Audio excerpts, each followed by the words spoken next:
Valtaosa maailmassa koronavirusinfektion sairastuneista ihmisistä paranee siitä ja he sairastavat lieväoireisen taudin. Vain pieni osa saa vakavamman koronavirusinfektion.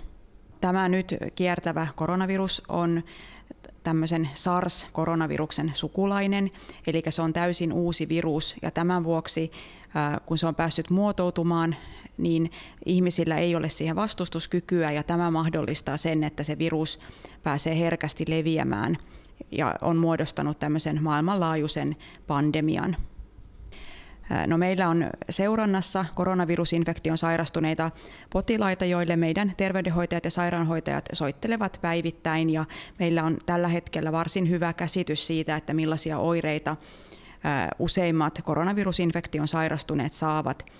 Tyypillisimmät oireet ovat niin, että taudin alussa on kurkkukipua, sitten on lämpöä tai kuumetta, lihaskipua, päänsärkyä, yskää ja sitten jos osalle tulee tämmöistä hengenahdistuksen tunnetta. Tietenkin jos oireet pahenevat, niin silloin ohjaamme sairastuneen henkilön lääkärin arvioon.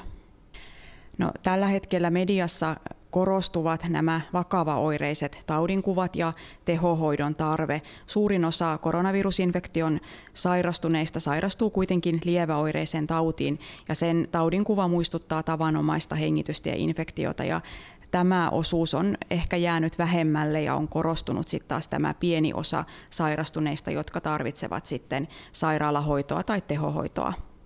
No, tällä hetkellä Suomessa epidemiologit arvioivat koronaviruksen tautihuipun olevan loppukeväästä, mutta ennusteet tarkentuvat koko ajan sen mukaan, miten nämä käytössä olevat rajoittamistoimenpiteet toimivat ja myös nämä hidastamistoimenpiteet, millä pyritään hidastamaan tämän koronavirusinfektion etenemistä Suomessa ja myös täällä Turussa.